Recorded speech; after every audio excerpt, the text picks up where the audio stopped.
Chapter 9. Napabuga ako ng hangin sa dahan-dahan na pagbukas ng pinto. Good morning, sir. Magalang na sabi ni Ma'am Sofia sa lalaking busy sa pagtipa sa laptop nito.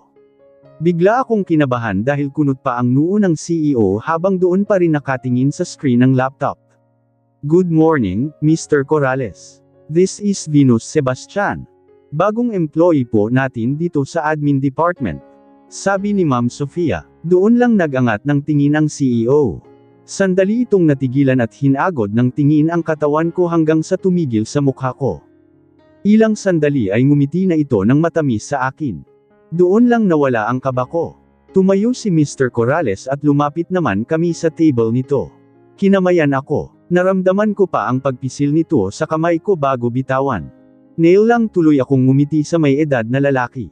Parang nasa mid-50s na ang edad nito. Welcome to the company, Venus. Don't hesitate to tell me kung may problema ka sa trabaho. Nagpasalamat naman ako sa mainit na welcome ng CEO. Hanggang sa tumalikod na ako. Ramdam ko pa na hinahagod ng malagkit na tingin ng CEO ang likod ko. Sanay na naman ako sa ganun kaya binabaliwala ko na lang. Nang makalabas ng pinto ay doon ako hinarap ni Ma'am Sofia. Grabe, mukhang type ka ni sir, ha? Iba ang ganda mo, bae. Nakakatunaw. Nawala ang sanggit ni Mr. Corrales. Tinawanan ko na lang ang biro ni Ma'am Sofia. Matapos ay dinala niya ako sa area at pinakilala sa mga magiging ka-department ko. Hello, this is Venus Sebastian, ang bago niyong makakasama sa team. Ang ibang mga employee ay nagsitayuan at binati ako. This is Mary Jane. Siya ang magiging tandem mo. Turo ni Ma'am Sofia sa babaeng tingin ko ay nasa mid-20s ang edad. Ngumiti si MJ sa akin at nilapitan ako para makipagkamay. Wow, ang ganda naman ng partner ko, fresh na fresh. Tawagin mo na lang akong MJ. Ilang taon ka na? Tanong nito. Matapos ng ilang tanong ay sa tingin ko naman ay magkakasundo kami nitong partner ko sa work. Mukhang kalog kagaya ni Ma'am Sofia. Pinakilala pa ako ni Ma'am Sofia sa iba ko pang katrabaho. Masaya naman nila akong winelcome. Magaan ang naging umaga ko dahil kagaya ng first impression ko ay mababait ang mga katrabaho ko. Halata sa mga kilos nila ang gusto na ma-feel ko na welcome ako bilang ka-department nila. SIMJ ang nagturo ng mga gagawin ko. Nag-issue ng laptop para sa akin at madali lang naman ang gagawin. More on administrative reports lang daw. Medyo chill lang naman ako sa pakikinig. Magaling magturo si MJ at magaling naman ako pump up sa mga trabahong sinasabi nito. Sa tingin ko naman ay madali akong makaka-adjust. Dumating din ang oras ng lunch at lumabas kami ng building. Sinamahan ako ni MJ at tinuro kung saan sila bumibili ng mga lutong bahay na ulam.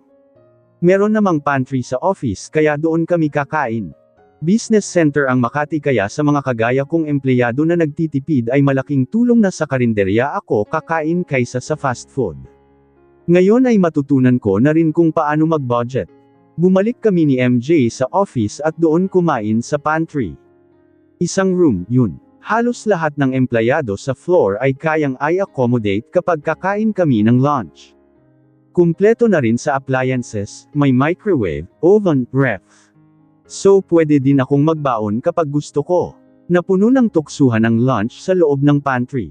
Ang iba kong office mate na lalaki ay nagpaparamdam na may crush ko sa akin. Nakisakay na lang ako kahit paano. Simpleng ngiti lang ang binibigay ko. May 4 na lalaki sa admin department. Isa doon ang may asawa. Ang 2 ay binata at isa ay narinig kong may girlfriend na.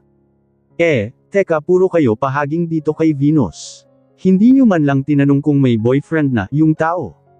Biglang singit naman ni MJ. Exclusively dating na ako. Biglang sabi ko na lang. Ay, wow, wala na pala kayong pag-asa, boys. Exclusively dating, meaning malapit nang sagutin ni Venus, yung manliligaw niya. Tudyo naman ni MJ doon sa 2 lalaki na nagpapapansin sa akin. Nakita ko naman ang disappointment sa mata ng 2 lalaki. Guwapo, siguro ng future duo mo, no? Saan siya nagtatrabaho? Panunokso muli ni MJ sa akin. Sobrang guwapo. Doktor siya sa malapit lang na ospital dito. Sambit ko na ang nasa isip ay si Gino. Mas okay na, yun na alam ng mga tao dito na magkaka-boyfriend na ako para hindi na magtangka na manligaw. Tsaka isang beses ay nabanggit ni Gino na pwede niya akong sunduin dito, dahil hindi naman ganun kalayo ang ospital mula dito. I'm sure one of this day ay baka makita pa nila si Gino na sinusundo ako. Tutal naman ay pati ang HR manager dito ay aware na may something sa amin ni Gino. After graduation kasi na nagkakausap kami ni Gino ay parang nanliligaw na talaga ito sa mga kinikilos nito na hinayaan ko na lang. Mahirap pa rin mag-assume. Lumipas ang maghapon hanggang sa mag-uwian na. Eksakto akong nag-out ng office. Nagulat pa ako nang naroon si Gino na sinundo nga ako. Doon mismo sa labas ng building ito naghintay. Nasorpresa ako dahil hindi ko naman siya expect na ngayong first day of work siya magsusundo. Gino, Venus, ihahatid na kita pa uwi. Nakangiting sambit nito sa akin na masuyo akong tinitingnan. Agad naman akong nag-iwas ng tingin dahil may office mate pa akong papalabas ng building at pinagtitinginan ako. Nil-ibot din kasi ako kanina sa ibang department kaya alam nilang ako ang bagong employee ng kumpanya. Napansin ko rin ang ilang ka-department ko na saktong lumabas na rin ng building at nahuli akong may sundo. Hindi rin nakaligtas sa paningin ko na parang naging bulate sila na inasenan sa kilig nang makita si Gino. Hindi ko sila masisisi. Kagaya ng sinabi ko noon ay si Doc Gino naman talaga ang pinakagwapong doktor ang nakilala ko. Sa nakaraan 5 taon ay mas lalo itong naging gwapo. Mukhang mabango pa. Sana, nagsabi ka. Nakakahiya at baka kanina ka pa naghintay. Sambit ko na ibinalik ang tingin sa lalaki matapos ng ilang sandali na wala itong balak magsalita. It's okay, nakapaghintay nga ako ng 5 years 30 minutes pa kaya. Natigilan naman ako. Pero bigla ay inalalayan na ako ni Gino para maglakad papunta kung saan nakapark ang sasakyan niya. Nang makapasok sa loob ay nagulat na lang ako nang binigyan niya ako ng bouquet of red rose. Gino, may pagtataka sa tanong ko na kinuha naman ang bulaklak. Kinakabahan ako. First time magbigay ng bulaklak ni Gino. Marami na siyang naibigay sa akin, pero bulaklak ay hindi pa. Bakit, hindi mo ba nagustuhan? Tanong nito nang mapansin siguro ang pagtataka sa mukha ko, nanliligaw ka ba? Lakas na loob na tanong ko. Nakita kong na napalunok si Gino.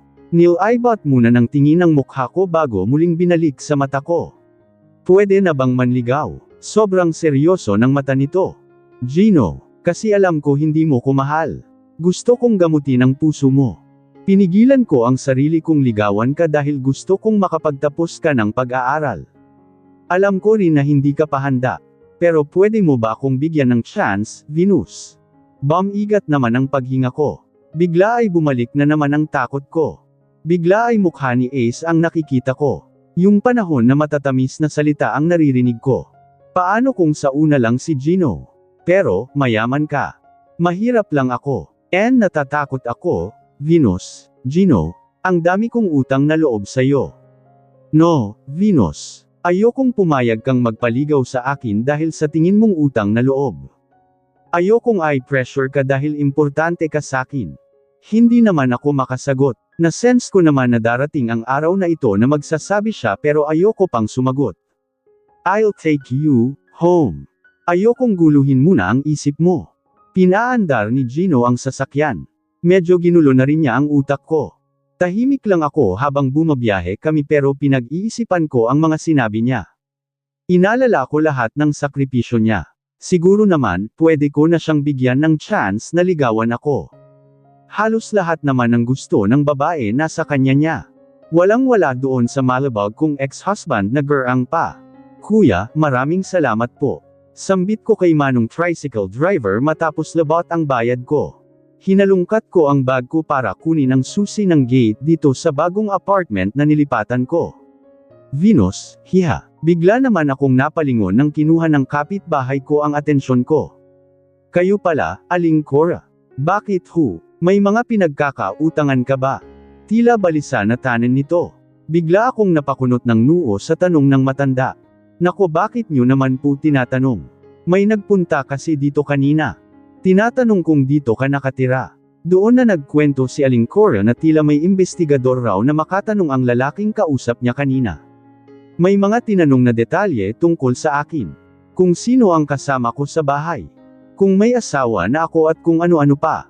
Kinabahan ako kung sino ang mga, yun pero bigla naman daw na umalis ang sabi ni Aling Cora. Bukod sa impormasyon na ako lang ang nakatira dito at single ako ay wala na rin naman na ibang nasabi ang matanda. Ang alam naman din ng taga dito ay single ako. Gusto ko sanang pagsabihan pa si Aling Cora na sana hindi nagbitaw ng sagot dahil baka mapahamak ako ay sinarili ko na lang. Hindi kaya may nagpapaimbestiga sa akin. Hindi kaya si Ace. Agad kong inalis sa isip iyon, para ano naman. Imposible. Abot hanggang langit ang galit ng matandang, yun sa akin. Tuluyan na akong pumasok sa apartment. Kinalimutan ko na lang din ang sinabi ni Aling Cora 1 linggo pa lang ako sa apartment na ito na nilipatan ko 1 linggo matapos kong ma-hire sa trabaho. Hindi natupad ang gusto kong isama ang kambal dahil wala pa akong nahanap na mag-aalaga sa kanila. Hinayaan ko muna na akong mag-isa ang narito sa apartment. Halos 30 minutes lang ang biyahe mula dito sa apartment hanggang opisina kaya convenient sa akin.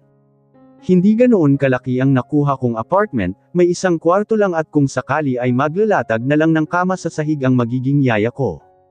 Pero ito na kasi ang pinakamurang bahay na afford ko kaya kahit maliit ay pinatos ko. Trabaho-bahay lang ang routine ko. Sa 2 linggong pagtatrabaho ko ay gamay ko na naman ang ginagawa ko. Mabilis akong naka-adjust sa buhay empleyado. Pero madalas kong namimiss ang kambal kapag umuwi. Sagana na lang sa tawag ang kambal kapag narito na ako sa bahay. At kapag tapos naman na ay si Gino na ang tatawag sa akin.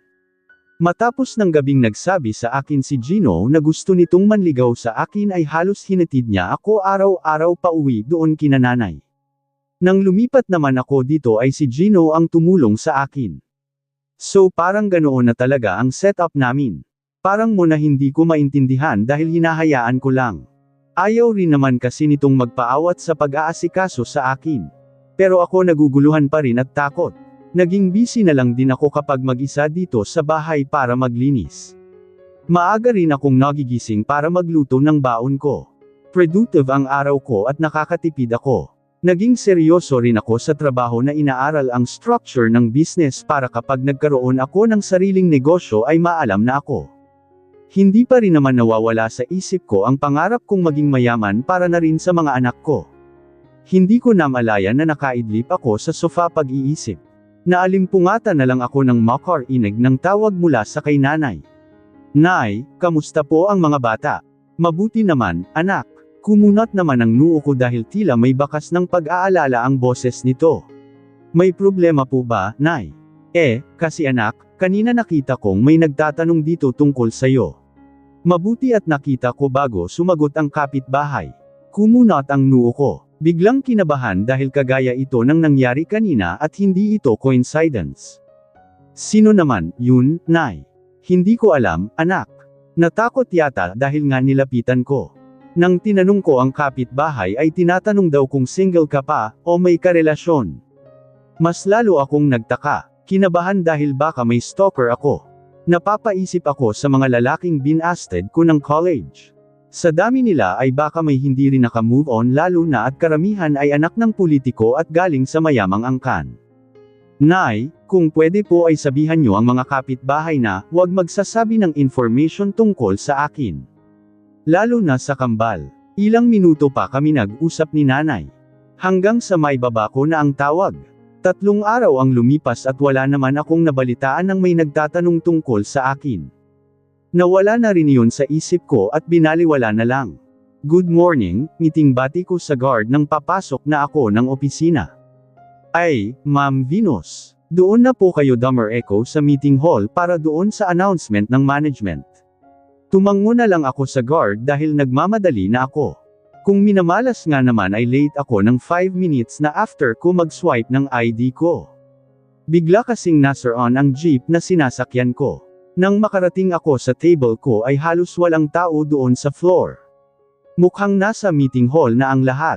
Nagtaka naman ako dahil mukhang importante ang announcement na, yun at lahat ng empleyado ay naroon. Mabilisan kong inayos ang sarili dahil nag-ulo sa biyahe. Sinuklay ko muna ang lampas balikat na buhok na nag-ulo. Naglagay rin ako ng lip gloss at kaunting blush on. Mukha na akong fresh kaya dumber echo na ako sa meeting hall. Nang makapasok ako ay halos nasa loob na lahat ng empleyado. Meron dong mini stage at naroon ang mga managers ng kumpanya. Hinanap ng mata ko kung nasaan ang mga ka-department ko at naroon sila sa pinakaunahan ng mini stage. Dumaan ako sa gilid at agad na nagpunta sa area kung nasaan sila. Bakante ang upuan na pinakagitna kaya doon ako pinaupo. Narito na ba ang lahat? Tanong ni Ma'am Sofia na siyang nasa pinakagitna. Nang halos sumagot na ang lahat ng oo, ay nagsimula na ito ng speech. Today, we will welcome our new CEO. Mr. Corrales will no longer be our CEO, bigla ay nagbulungan ang lahat sa buong room. Ako naman ay labi na nagtataka dahil sa biglaang pagpapalit ng CEO. Kahapon lang ay nagpunta ako ng office ni Mr. Corrales dahil sa report na pinapagawa niya sa akin. Obvious naman na minamanyak ako ng matandang yun. Dahil pakiramdam ko ay lagi akong hinuhubaran ng tingin. Masungit yon sa lahat puwera sa akin. Sa lahat ng empleyado, please welcome our new CEO Mr. Ace Brian Ibanez. Nanlaki ang mata ko nang marinig ang pangalan na binanggit. Nananaginip ba ako? Pero ilang sandali lang ay lumabas mula sa isang gilid na pinto ang lalaking hindi ko inaasahan na makikita ko pa. Tila tumigil ang mundo ko nang naglakad ang dati kong asawa papunta sa kinaroroonan ni Ma'am Sofia. Nag-slow motion na ang tingin ko dito at hindi na alintana ang paligid. Napaawang na lang ang bibig ko sabay haywak sa puso kong perang lalabas na sa ribcage ko sa labis na kaba lalo na nang biglang binaling no ace ang tingin sa kinauupuan ko. Hinagod ng tingin ang katawan ko at nang maglapat ang mga mata namin ay tila kinapos na ako ng hininga sa tindi ng tibok ng puso ko. Paanong? Anong ginagawa niya dito? Anong nangyari? Bakit hindi na siya CEO ng Ibanez Shipping? Sunod-sunod na tanong ng isip ko. Pero ni isa ay wala akong maapuhap na sagot. Parang biglang na-stroke ang mata ko na hindi ko na malkurap man lang dahil sa gulat. Grabeng pasabog naman ang araw na ito. Bakit siya pa ang magiging bagong CEO ng kumpanya? Sa dinami-dami ng kumpanya sa Pilipinas ay bakit dito pa? Grabe naman na coincidence ito. Hinampas na naman ako ng katotohanan na langit siya at lupa lang ako. Bakit ba ayaw akong tantanan ng kamalasan? Bigla na lang akong napakislot sabay alis ng tingin kung saan nakatayo si Ace. Kinakalabit kasi ni Mary Jane ang braso ko. Nang nilingon ko si MJ, nakita ko pang nakakagat labi ito. Parang kinikilig na hindi ko maintindihan. Oy, tinitingnan ka, Venus. Ha! Sobrang hina lang ng pagkakasabi ko. Pero agad nang binaling ni MJ Mal ang tingin doon sa mini stage. Ako naman ay hindi ko na magawang tumingin kay Ace. Bigla ay huminga ako ng malalim. Doon ko lang napansin na napigil ko na ang paghinga ko kanina. Mukhang hindi naman nahalata ni MJ ang kakaiba kong reaksyon. Diner echo ko na lang ang tingin. Naramdaman ko ang panginginig ng katawan sa halo-halong emosyon. Lamang ang galit dahil biglang nag-flashback sa isip ko ang araw ng huling pagkikita namin in Ace. Kung anong pinagsasabi niyang masasakit sa akin. Hindi ko na malaya na hawak ko na ang lelayan ng skirt ko sa ibabaw ng hita at doon ko nabuhos ang galit na biglang naramdaman. Nalulukot ko na ang skirt ko. Alam kong walang makakapansin sa akin dahil naririnig ko pang nagsasalita si Ma'am Sofia. Pero hindi ko na alam ang pinagsasabi nito dahil lumipad na ang utak ko. Ang lakas pa rin ng tibok ng puso ko. Nagwawala pa. Kahit nakatukod ng bahagya ang ulo ko ay nakatatak pa rin sa akin ang itsura ni Ace sa ilang sandali na nagtama ang mga mata namin. Medyo nag-iba ang aura nito. Mas tumanda sa paningin ko pero gwapo pa rin at matikas ang tindig. As a new CEO, I want full cooperation from each of you. I will implement changes in the policy for the betterment of the company. Mas nanginig ako sa kinauupuan ko nang marinig ang boses ni Ace. Seryoso ang tono nito. No, Venus. Compose yourself. Hindi ka dapat magpa-apekto sa hayop na yan. Kastigo ko sa sarili. Hindi ko dapat nararamdaman ito. Hindi dapat akong magmukhang takot. Ang tarantadong matanda na, yun ang may kasalanan kung bakit namatay si Lola. Kung pinabayaan niyang magstay ang matanda sa mansion ay buhay pa sana si Lola. Siguro ay masaya itong nag-aalaga ng mga apo nito sa tuhod. Pinilit kong ayusin ang facial expression ko at muling tumingin kay Ace na ngayon ay sa buong meeting room nililibot ang tingin. Ang powerful ng itsura nito. Halatang katatakutan ng kahit sinong empleyado. Pero, sobrang gwapo pa rin ni Ace kahit may paka-rugged na ang itsura. Yung tipo ng gwapo na halatang ibabalibag ka sa kama. Halatang expert sa pangroromansa. Ganon kasi tipo kadalasan ng mga naging classmates ko na babae sa mga crushes nila. Halos walang pinagbago ang katawan nito kahit naka-business suit ay halatang sexy. Iniwas ko na muli ang tingin kay Ace. Muli ay doon na lang ako tumingin sa mga nakakuyong kong kamay na nakapatong sa hita ko. Kung ano-ano ang tumakbo sa isip ko habang nagsasalita si Ace. Hindi ko na alam kung ano ang mga sinabi nito. Medyo umayos na ang tibok ng puso ko matapos ng ilang sandali. Pinilit kong ikalma ang sarili ko. Hanggang sa narinig ko na lang ang palakpakan ng halos lahat ng empleyadong nasa room. Tapos na palang magsalita si Ace nang hindi ko namalayan. Pagtingin ko doon sa may mini stage ay nakikita ko na ang matipunong likuran ni Ace na papunta sa mga silyang naroon, kung saan nakaupo ang mga managers ng kumpanya. Pagkaupo nito ay bigla nitong binaling ang tingin sa akin. Napalunok ako sa bipedal ng hininga. Pero mabilis kong naayos ang ekspresyon ko at tinaliman ito ng tingin. Naningkit ang mata ko nang biglang tumaas ang gilid ng labi nito. Nang uuyam ang ngiting binigay nito sa akin dahilan para mas minus ako. Iniwas ko na lang ang tingin mal. Ang bigat ng dibdib ko tuloy ngayon.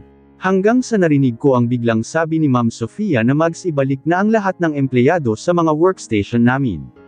Halos nag-ingay na ang buong kwarto sa mga sabayang salita ng mga empleyado.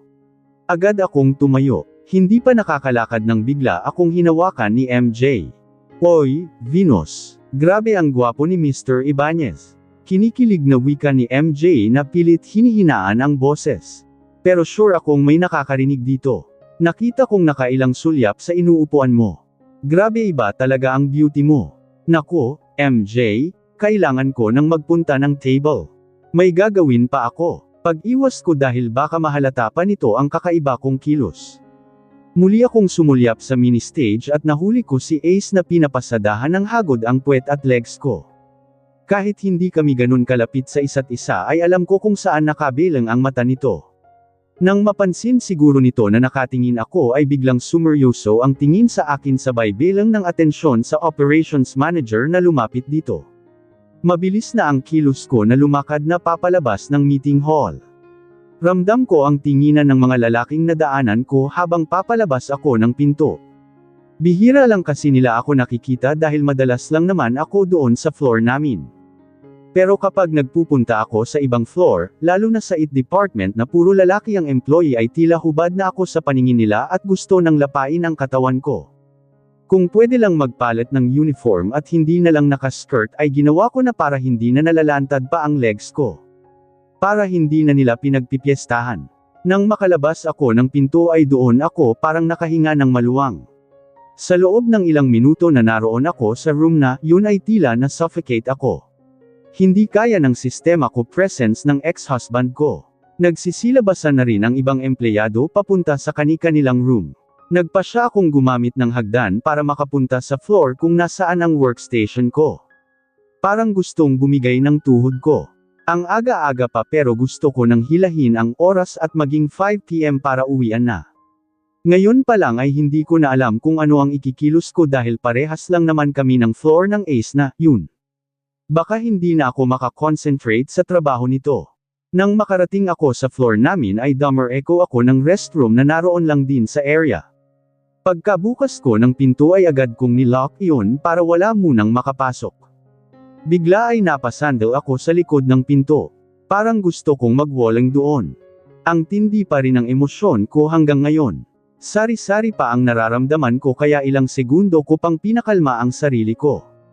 Nang medyo umayos na ang tek ng puso ko ay humarap ako sa salamin na naroon at nang turnaynan ko ang itsura ko ay bakas na iba ang mood ko. I will resign. Kausap ko sa sarili habang nasa salamin. Hindi ako papayag na maging amo muli ang Sir Ulo at Turent Dong matanda na yun. Kung ano-ano tuloy na mura ang natutunan ko dahil sa kanya. Matapos ang ilang sandali ay lumabas na ako ng restroom at nagtungo sa cubicle ko. Ang ingay ng mga empleyado na naroon. Wala pa sila sa kanya-kanyang workplace. Halatang wala pa ang matandang CEO at si Ma'am Sofia dito sa floor kaya hindi pa sila nagtatrabaho. My gosh! Sobrang hot ni Mr. Ibanez. Sana single pa siya ngayon. Narinig kong sabi ni MJ sa kausap niya sa kabilang cubicle. Ako naman ay umupo na sa table ko at binuksan ang laptop. Gage, kahit single siya, hindi ka naman noon magiging type. Tignan mo nga kay Venus na kailang sulyap. Singit naman Jennifer na isa sa ka-department ko. Naroon siya sa katapat na cubicle namin. Oo nga, malaking sagabal talaga si Venus sa ating mga single. Maganda at sexy kasi. Sagot naman ni MJ na tinapunan pa ako ng tingin. Kayo talaga, ako na naman ang nakita nyo. Sambit ko na umiling. Kunwari ay hindi apektado sa topic nila at doon ako nakatingin sa laptop na kabubukas lang. Hoy, paparating na si Ma'am Sofia. Baka mahuli kayong nagchichismisan. Sambit ng kapapasok lang na empleyado na si Desiree na doon naman sa katabi ni Jennifer nakaupo. Umupo na si Desiree sa workplace nito at biglang nag-transform lahat ng empleyado mula sa pagiging chismosa ay naging mapagpanggap na dedicated employees. Kinabahan naman ako sa narinig. Baka kasama na ni Ma'am Sofia ang ex-husband ko at dadalhin na sa CEO office. Ilang saglit ay nakarinig ako ng yabag. Nang nilingan ko ay nawala ang kaba ko dahil mag-isa lang si Ma'am Sofia na dumating dito sa area namin. Marahil ay kausap ni Ace ang ibang mga managers at mamaya pa pupunta dito. Guys, may ipapagawa ako sa inyo. Sambit ni Ma'am Sofia. Tinuro nito ang maluwang na parte doon sa may labas ng CEO office. Pakilinas ang area na yun dahil nag-usap kami ni Mr. Ibanez na gusto raw niya ng sariling CR doon sa office niya.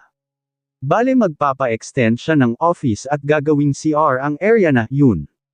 Sumagot na lang kami ng oo kay Ma'am Sofia. Si Ma'am Sofia naman ay bumaling sa akin. Venus, may kailangan pala na file si Mr. Ibanez at pakibigay mo na lang kapag nakapunta na siya dito. Napalunok ako sa narinig sa manager ko. Tumango na lang ako dito bago ito nagtungo naman sa may table nito.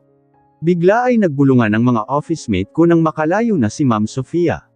Si MJ naman ay lumapit sa side ko at may kinuhang files na nasa table ko. Bakit CR agad ang prenobleman ni Mr. Ibanez? Bale walang sabi nito. Baka naman para may privacy siya kapag gustong magsarili, sa isip-isip ko. Hindi ako mapakali sa inuupuan ko. Nakakailang type na ako sa laptop ay panay-blur ko ng details doon sa report na kailangan kong i-analyze para sa kakailangan ni Ace. Kapag proofread ko kasi ay mali pala ang nailagay ko. Nilapitan kasi muli ako ni Ma'am Sofia at sa akin inutos itong report na kailangan daw ni Ace. Ang iba kong ka-department ay busy na doon sa area na kailangang ayusin.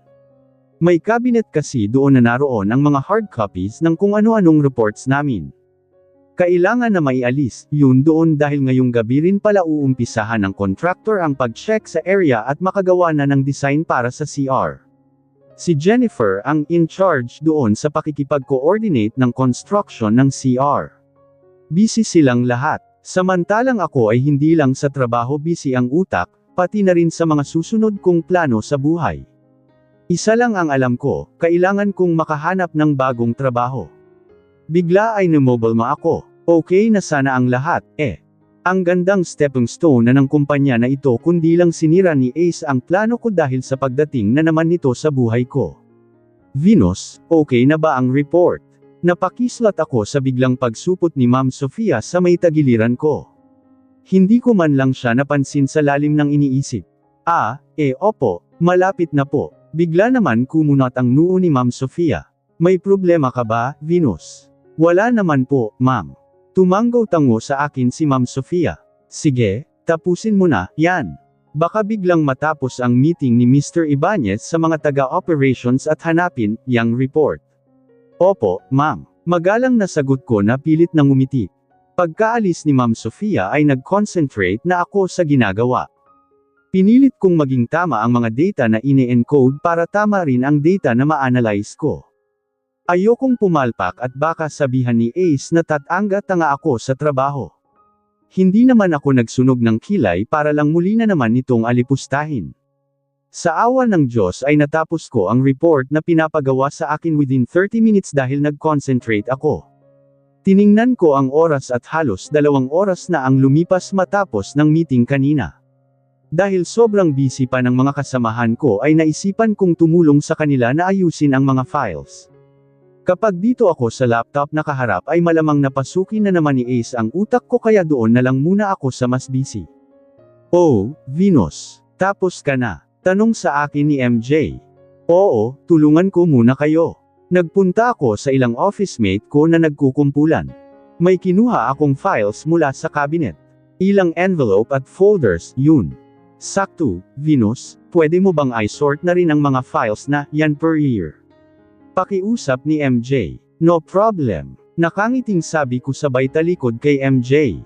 Pero nagulat ako nang biglang nabunggo ko tuloy ang isa kong office mate na lalaki na si Jeff. Napalakas ang boses ko dahil parehong nahulog sa sahig ang mga dala namin na files at nagkalat. "Sorry, Venus." Narinig kong sambit ni Jeff.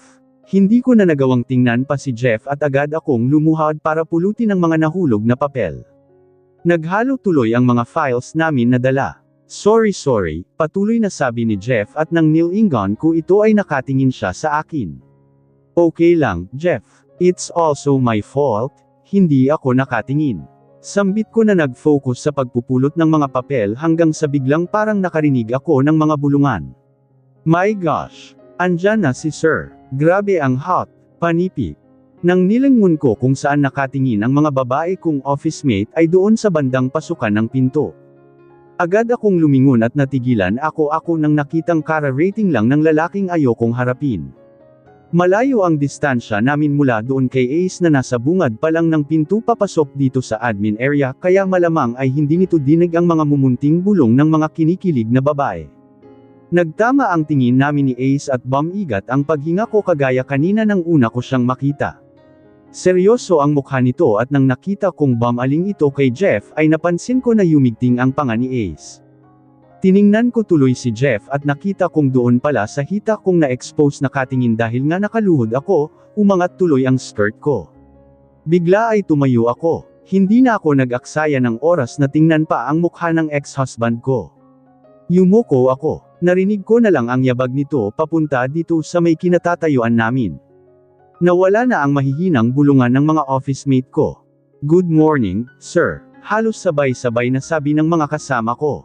Ako naman ay hindi nagsalita dahil walang good sa morning ko. Hanggang sa ilang sandali ay pumasok na sa loob ng CEO office si Ace. Narinig ko ang may kalakasan na pagsara ng pinto. Nagpakawala ako ng malakas ng buga ng hangin. Ang bigat kasi sa dibdib ng presence ni Ace. Sana ay lunchtime na para hindi na ako kakabahan na anong oras ay baka ipatawag niya ako. Bigla ay nilapitan kami ni Ma'am Sofia. "Boys and girls, pakibilisan niyo ang ginagawa niyo dyan at bumalik na kayo sa kanya-kanya niyong workspace pagkatapos." "Opo, ma'am," halos sabay namin nasabi matapos ay tumalikod na ito sa amin at magpupunta raw sandali sa CR. Ilang sandali ang nakalipas ay halos patapos naman na kami sa pag-aayos ng files nang marinig ko ang tunog ng intercom doon sa table ni Ma'am Sofia. Tiningnan ko ang mga kasama ko at busy sila kaya ako na ang kusang lumapit doon sa phone. "Hello," sambit ko. Ilang segundo na walang nagsalita sa kabilang linya. "Where's Sofia?" Biglang lumundag ang puso ko nang marinig ang boses ni Ace. Pinilit kong maging formal ang boses. Segundo lang ako natigilan. "She's currently in the restroom." Formal na sagot ko. Pero kuyong ko na ang mga palad ko. Hindi ko alam kung bakit ilang segundo pa ang lumipas bago muling sumagot si Ace. "Tell her to come to my office immediately when she returns." Pagkasabi ni Ace noon ay binabaan na ako nito ng telepono. Ang bigat ng dibdib ko matapos ng simpleng usap namin. Sa telephone pa lang, yun, paano kung kaharap ko na ito? Kung makaasta ay parang wala itong kasalanan na malaki sa akin. Basta hindi na ako iiyak pa. Pinangga ko kung wala na akong ipapatak na luha sa lalaking, yun. Bumalik na ako doon kila MJ. Nag-concentrate sa ginagawa. Maya-maya ay dumating si Ma'am Sofia at sinabi kong pinapatawag siya. Pumasok naman si Ma'am Sofia sa office ni Ace. Hanggang sa natapos na kaming magtanggal ng files doon sa cabinet. Nagpatawag na ang isa sa amin ng mga maintenance na magtatanggal ng cabinet doon sa area. Nagsibalik na kami sa kanya-kanya naming table. Naging seryoso na ang lahat sa trabaho. Pero sure ako mamaya sa pantry ay hitik na naman ang tainga ko sa kung ano-anong chismis dahil sa pagbabago ng management. 20 minutes before lunch ay napansin kong lumabas na si Ma'am Sofia sa office ni Ace. Mukhang marami silang pinag-usapan. Malamang sa mga policies, yun ng company. Nag-focus na ako sa ginagawa ko sa laptop ko nang di ko na maalaya na biglang lumapit sa si Ma'am Sofia kay Jeff. Jeff, I'll talk to you. Seryosong sabi ni Ma'am Sofia. Sumunod naman si Jeff at matapos ng ilang minuto ay bumalik ito sa upuan niya at mukhang nagpa-pack up ng gamit. Oh, Jeff, san punta mo? Half day ka ba? Tanong ni Desiree. Hindi. Kailangan ko raw lumipat muna sa marketing department. Nagtaka naman ang iba kong mga kasama. Magtatanong pa sana ang iba nang bigla ay lumapit muli si Ma'am Sofia at tinawag ang 3 pang lalaki na narito sa floor at kinausap. Hindi na namin alam ang nagyarl kina Ma'am Sofia dahil umabot na ng lunchtime at nagsipag-alisan na kami. Ako naman ay sobrang thankful dahil hindi man lang lumabas na sa kwarto si Ace. Sumama na ako kina MJ na bumili sa karinderya ng ulam dahil wala naman akong baon ngayon. Matapos namin na bumili ay bumalik na kami sa office at nagsipunta ng pantry. As expected ay puro patungkol kay Ace ang usapan. Bidang-bida ang pagiging gwapo nito sa mga office mate ko na halos magsipangisay sa kilig. May asawa na kaya si Papa Ace Brian. Ilang sandali ay tanong ni MJ. Kulang na lang ay mabilawkan ako sa kanila. Kumakain lang kasi ako at hindi nagpapahalata na kilala ko si Ace. Dahil nakikitawa na lang ako. Nako, ito ang chika, ha? May friend akong ex-employee ng Ibanez Shipping at ang alam ko ay hiwalay na, yan sa asawa. Sabi ng isang office mate ko na hindi ko masyadong close sa lahat. So alam na nilang sa Ibanez Shipping galing si Ace. Sa bagay kilalang pamilya sila, baka nabasa na nila sa business articles. Hiwalay, singit naman ni Jennifer. Grabe naman bakit kaya sila nagkahiwalay. Parang nagtampo naman sa palay, yung babae. Sobrang gwapo na ni Sir tapos hiniwalayan pa niya. Hindi natin alam, malay mo babero, yang si Mr. Ibanez. Sambit naman ni MJ. Gusto ko silang pagbuhulin lahat dahil sa mga haka-haka nila. Pero nagtimpi ako, siguro, pero hindi natin masabi.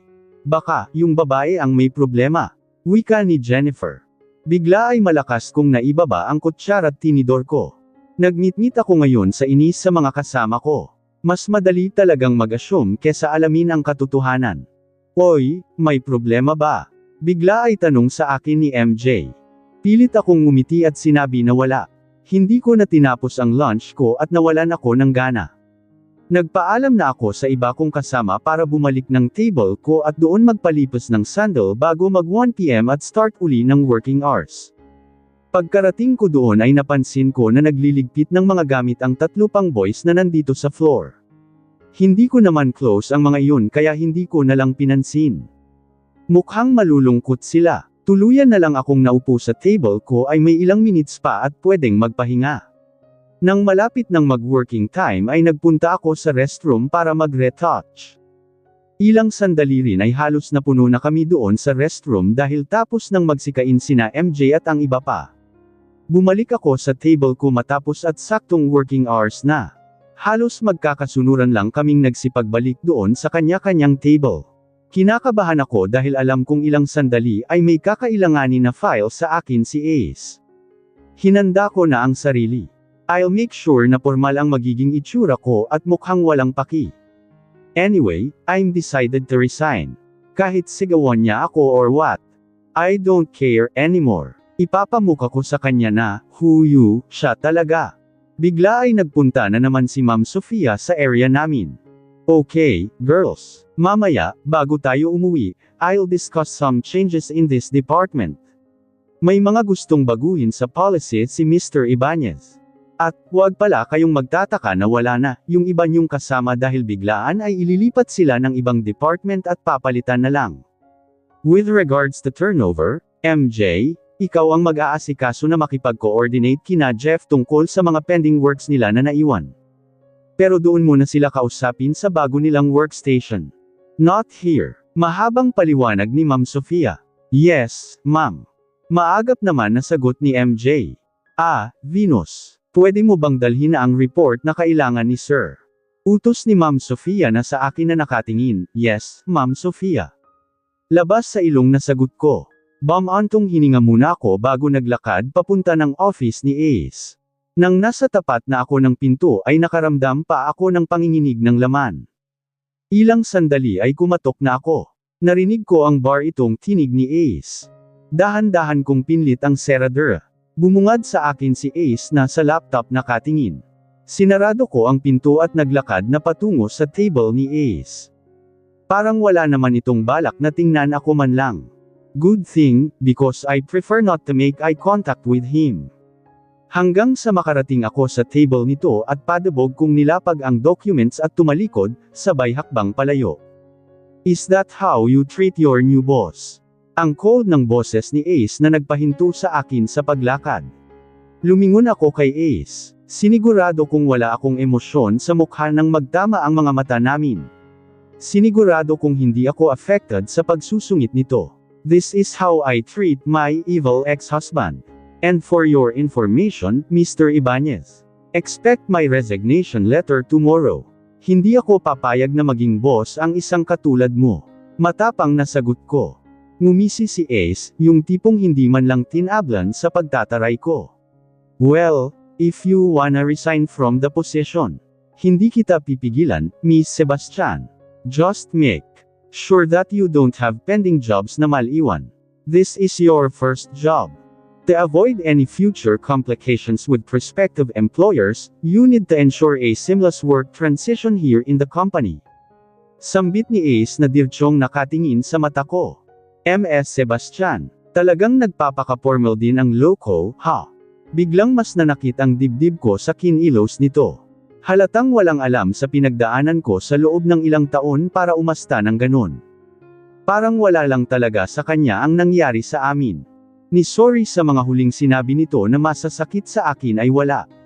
Sa bagay abot hanggang langit ang galit nito sa akin sa inaakala nito na pagtataksil ko. Pues, mas galit ako sa kanya. Wala pa naman akong mabigat na trabaho dahil wala pa naman akong isang buwan na nagtatrabaho sa kumpanya, Mr. Ibanez. So, kahit hanggang bukas ko lang pagtizan ang pagmumukha mo ay okay lang. Madiin na sabi ko. Nagkibit balikat lang si Ace matapos kong magsalita na mas kinabigat palalo ng dibdib ko. Sobrang seryoso lang ni Ace na nililibot ng tingin ang mukha ko. Kahit ilang hakbang na ang pagitan namin ay parang malapit lang siya sa akin dahil tumatagos ang tingin nito sa akin. Ayokong makita nito na halos mahimatay na ako sa galit kaya tumalikod ako at mabilis na naglakad papunta ng pinto. Nang makarating ako sa pinto ay hinawakan ko ang doorknob.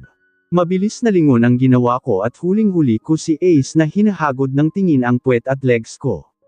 Nang mapansin nito na nakatingin ako ay agad itong nag-iwas ng tingin sa akin at doon binaling ang pansin sa laptop nito. Lumabas na ako ng kwarto nito at malakas na isinara ang pinto. Pagkalabas ko ay parang naghabol ako ng hininga na hindi ko maintindihan dahil umaalon ang dibdib ko na parang na-deprive sa oxygen. Sobrang bamigat na pala ang dibdib ko sa wala pa yatang 3 minuto na naroon ako sa loob. Pinilit kong ayusin ang itsura ko na mukhang hindi nakipag-away sa loob. Taas noo akong naglakad papunta muli sa table ko. Naupo ako sa silya ko at humarap na agad sa laptop. Nagulat na lang ako nang halos kasenyerin ko lang pala si Ace na biglang lumabas ng kwarto at naglalakad na ito. Pero diretso ang tingin nito. Ako naman ay kunwari ay nakafocus sa harap ng laptop ko, pero tila may third eye ako na kalkulado ang bawat hakbang ni Ace. Hanggang sa malimpasan nito ang cubicle kung saan ako nakaupo. Doon lang yata nakarelax ang muscles ko. Nang ramdam ko na ilang hakbang ang layo ni Ace ay nilingan ko ito. Nakita kong palabas ito ng pinto. Hindi ko tuloy alam kung saan ito pupunta. Hindi ko alam kung kakain ito sa labas at baka hindi pa naka-lunch. Tumingin ako sa oras at sobrang late na kung ngayon pa lang kakain si Ace. Sa sobrang busy nito kakamiting sa mga empleyado ay baka nalipasan na ito ng gutom. Pero baka inisikaso na ito ng executive assistant kanina na parang nagsisilbing secretary ng CEO. Doon, yun nakatable sa malapit sa area kung saan gagawin ang extension para sa CR, kanina ay nakita kong nag-aayos na rin ang EA namin at nag-aayos ng files. Pero ano ba ang pakialam ko na mamatay sa gutom ang ace na yun? Hindi ko na dapat inlintindi kung kumain na siya o baka nagpunta lang ng ibang department para maglibot, o baka nag-cree. Gusto ko rin magpunta ng restroom para umil. Pero kung nag-CR si Ace ay ayoko itong makasalubong dahil magkatabi lang ang pinto ng CR ng boys at girls. Nag-focus ako sa laptop ko at pasimpleng nag-type na ng resignation letter habang hindi ko pa naririnig ang yabag ni Ace. Ayoko nang maghanap pa ng computer at printing shop mamaya pag uwi ko. At least dito makalilibre ako sa pera at pagod. Hindi ko na rin malilimot dalhin at maipapasa ko na kay Ma'am Sofia. Bigla naman ay lumapit pa sa akin si MJ. May tinanong tungkol sa trabaho. Mabilis kong na-minimize ang Word document dahil ayokong makita nito na pa-resign na ako. Ilang minuto yata kami na nag-usap ni MJ tungkol sa tinatanong nito. Nang umalis na si MJ muli kong tiningnan ang oras at ilang minuto na ang nakalipas ay hindi pa bumabalik si Ace. Siguro ay matatagalan pa ang lalaking iyon kaya tumayo na ako at naglakad papunta ng CR. Pero bigla akong natigilan nang papunta na ako sa CR ng girls ay saktong bumukas ang pinto at humakbang palabas si Ace. Mauuna ang pinto ng boys kaya nabunggo niya ako dahil biglaan ang labas nito. Muntik na akong ma-out of balance pero mabilis ang reflex ni Ace na agad nahapot ang bewang ko kaya hindi ako natamba. Napakapit ako sa dibdib nito. Sa sobrang gulat ko ay natigilan ako sa nangyari. Sobrang lapit tuloy ng mukha namin ni Ace. Nanlaki ang mata ko nang nagkatitigan kaming dalawa. Bakas ko rin ang gulat sa mukha nito. Bigla ay napigil ko ang hininga at nagsimulang bumilis ang tibok ng puso. Sa kanya ko huling naranasan ang ganitong kakaibang tibok ng puso ko. Sobrang bango ng hininga ni Ace. Nakaawang ang labi nito at naaamoy ko. Bukod doon ay bigla kong naamoy ang amoy ng Safeguard soap, ang brand na ginagamit namin sa restroom. Parang naghugas si Ace ng mukha dahil walang ka-oily-oily ang gwapo nitong mukha. Nakita kong bumaba ang tingin ni Ace mula sa mata ko papuntang lungat na palunok na lang ako ng damapo na sa nakaawang kong label. Bigla ay naramdaman ko ang paghagod ng kamay ni Ace na nasa bewang ko papunta sa balakang na tila sinusukat kung gaano ako ka-sexy. Doon ako biglang natauhan at tinulak si Ace palayo sa akin. Humiwalay naman ito sa akin at halatang nabigla sa ginawa ko. Pero mabilis na nagbago ang ekspresyon ang mukha ni Ace at nagseryoso. Ako naman ay tinaliman ko ang tingin kay Ace. Bigla ay nainis ako na nagkita pa rin kami kahit umiiwas ako. Binaba ko ang tingin ko dahil ayoko na itong tingnan sa mata. Napansin ko lang ang mga tilamsik ng tubig sa suot nitong long sleeve. Kaya siguro natalagalan sa CR ay may ginawa sa CR, baka tumae o may kababalaghan pa na ginawa. Akala ko tuloy ay nasa ibang department ito kaya matagal dapat pala ay naghintay muna ako ng ilang sandali bago nagpunta dito. Umiwas na ako at naglakad papunta sa girls CR. Pakiramdam ko ay nakatingin si Ace sa bawat hakbang ko.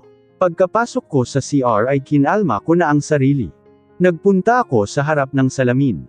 Tinataga ko sa sarili habang, no way, Venus. Hindi ka pwedeng maging vulnerable sa harap ng lalaking nanakit sa'yo. Kausap ang sarili sa salamin. Umihina ako at nagpalipas ng sandali sa loob. Hindi ko mabilang kung ilang minuto pa ako nagtagal. Wala naman na akong pakialam kung ma-question at sabihin na naglulugaw ako sa oras ng trabaho. Tutal magre-resign naman na ako. Wala na akong kailangan na patunayan. Kung tutuusin ay pwede na nga akong mag-AWOL na lang. Pero lugi ako, sayang naman ang 2 weeks na ipinasok ko. Kailangan kong makuha ang sasahuran ko dahil gumastos na ako ng requirements, food at transpo. Nakaka-stress na kailangan kong makahanap kaagad ng kapalit na trabaho at isa lang ang naisip kong solusyon si Doc Gino Laksamana. Mukhang kailangan ko nang tanggapin ang offer ni Gino na magtrabaho sa ospital bilang isa sa staff. Malapit din naman, yun sa tinutuluyan kong apartment kaya, di ko na kailangan na lumipat sa bago. Lumabas na ako ng CR matapos kong mag-isip ng kung ano-anong susunod kong hakbang. Nang bumalik ako sa table ko ay nagseryoso na ako ng trabaho at pilit na iniwas ang utak sa mga problema. Napansin ko pa ang ilang paglabas ni Ace sa kwarto nito at pinupuntahan si Ma'am Sofia. Pero sinigurado kong hindi ko ito tinatapunan ng tingin. Kung bakit ba naman kasi hindi na lang nito tawagan si Ma'am Sofia sa intercom. Pakiramdam ko tuloy ay minamanmanan niya ako. Inayos ko ang mga files at pilit na tinapos ang report na kailangan para bukas. At least ay bago ako umalis ay wala akong pending. Ayoko na magstay pa dito ng additional na araw. Sa wakas ay malapit na ang uwian. Hindi natuloy ang sinabi ni Ma'am Sofia sa amin na ay meeting pa kami about sa new policies ng company dahil nagmeeting uli sila ni Ace doon sa CEO room. Hanggang pagpatak ng alas 5 ay sakto akong tumayo bitbit ang bag ko. Oh, Jennifer, akala ko on the dot ka today. Narinig ko pang tanong ni MJ na doon ang tingin sa may cubicle kung nasaan si Jennifer. Nako, overtime ako, MJ. Halata ang pagkayamot sa itsura ni Jennifer. Yung sa construction kasi ng CR ay kailangan kong asikasuhin. May pupunta kasi na architect dito. Ewan ko ba kung bakit biglaan at minamadali ang CR na yan. Pati Stevie ay gustong magpalagay dito sa area natin. Maghanap daw ako ng supplier. Kaloka, paano na yan at bantay sarado pala ang galaw natin dito. Bigla kong na-miss si Mr. Corrales, masungit nga siya pero kahit papaano ay hindi mahigpit sa policies. Sagot naman ni MJ. Kaya nga, hayaan mo na kahit mahigpit sell Mr. Ibanez, yummy naman. Kaya okay na rin siguro na mag-overtime ako, baka mamaya may iutos sa akin si Sir. Para mas kita ko ng malapitan ang itsura niya. Lihim na lang ako natutuwa dahil hindi ko na ma-experience kung ano man na paghihigpit ang ipatutupad sa kumpanya dahil tomorrow is my last day. Goodbye, tanda. Hello, Doc Gino. Nagpaalam na ako sa mga kasamahan ko. Ugali kong magpaalam sa manager kung si Ma'am Sofia bago umuwi. Pero ayoko naman nakatokin ito sa CEO office kaya naglakad na ako popol. Nang makauwi ako sa bahay ay tila pagod na pagod ako. Humilata ako agad sa sofa at ipinikit ang mata. Mukha ni Ace ang nakikita ko kung paano ko siya unang nasal-ayan kaninang umaga matapos ang 5 taon. Bigla ay nanggilid na ang eye ko dahil parang nanariwan na naman ang sakit na naramdaman ko. Lalo na at bumabalik na naman ang eksena ng naaksidente si Lola. Kung paano ako umiyak sa sobrang lugmok ng araw na iyon. Huminga ako ng malalim para maiwasan na tumulo ang luha ko. Ayoko na talaga na si Ace ang dahilan ng pagluha ko. Pinanggako ko yun sa sarili. Pero mabuti na lang at narito na ako sa bahay, mag-isa at walang makakakita sa akin kahit humagulgol ako. Napapaisip pa rin ako kung bakit biglaan na naging CEO namin si Ace. Ano kaya ang nangyari dito sa loob ng 5 taon at napadpad sa kumpanya? At si Grayson na nag-set up sa akin.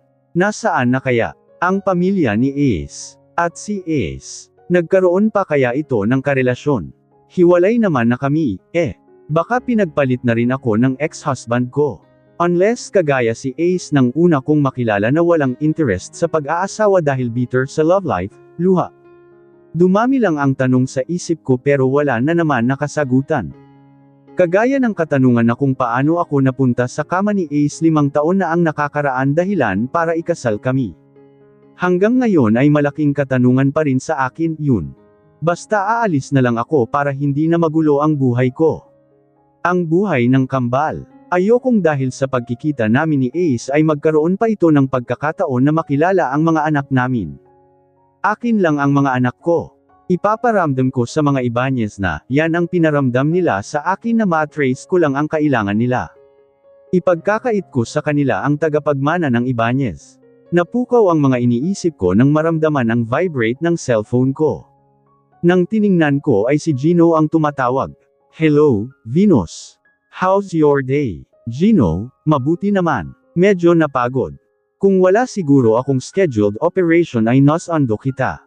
Bakas naman ang pag-aalala sa boses ni Gino. No, hindi mo naman obligasyon na sunduin ako, Gino, nakakahiya na sayo. Ako na kasi ang nagsasabi kay Gino na hindi naman ito kailangan na magpakapagod sa pagsundo dahil ang lapit lang ng tinutuluyan ko. Kaya nga ako lumipat dito ay mas malapit. Ayoko na nahihirapan ka, Venus. Napangiti naman ako sa narinig sa lalaki. Gino, I'm okay. At ayoko rin na nahihirapan ka. Ilang sandali pa kami nag-usap ni Gino. Tungkol sa nangyari sa araw ko, tungkol sa kanya. Hindi ko naman binanggit dito ang tungkol sa changes ng management kaya magre-resign ako bukas. Hindi ko pa rin sinabi ang intention ko na sa ospital na lang muna nila magtrabaho. Tsaka na lang kapag tuluyan na akong nakaalis sa kumpanya. Venus. Before I hang up, can I invite you to dinner? Anniversary kasi nila mommy at daddy every year, we're celebrating it kahit patay na si daddy. Pwede ba na isama kita? Of course. Kailan ba yan? Nahihiya naman ako na tumanggi kaya push na lang. Lalo na at may hihingin akong pabor kay Gino. Nakakahiya na humindi. Sa makalawa, sasunduan kita. Pupunta si Madel bukas ng gabi dyan sa apartment mo, binilhan ka na kasi niya ng dress. Pagsundo ko sa'yo sa office ay bihis ka na. Mahigit 1 oras pa kasi ang biyahe natin papunta sa restaurant. Sagot ni Gino, sure. Sambit ko na lang kahit sigurado naman ako sa makalawa na wala na ako sa opisina. Madali lang naman magsabi kung saan na ako sasunduan ni Gino, pag nagkataon, Ilang sandali na lang ay tinapos na namin ni Gino ang usapan. Matapos naman kay Gino ay si nanay ang tinawagan ko para makibalita sa kambal at tungkol sa magiging yaya nila.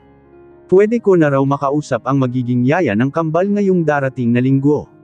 Gumaan naman ang pakiramdam ko nang naka-video call ko ang mga anak ko. At least ay napawi nila ang sama ng loob ko ngayong araw. Tuldok. Nahirapan akong matulog ng gabing iyon. Ayaw mawala ni Ace sa isip ko.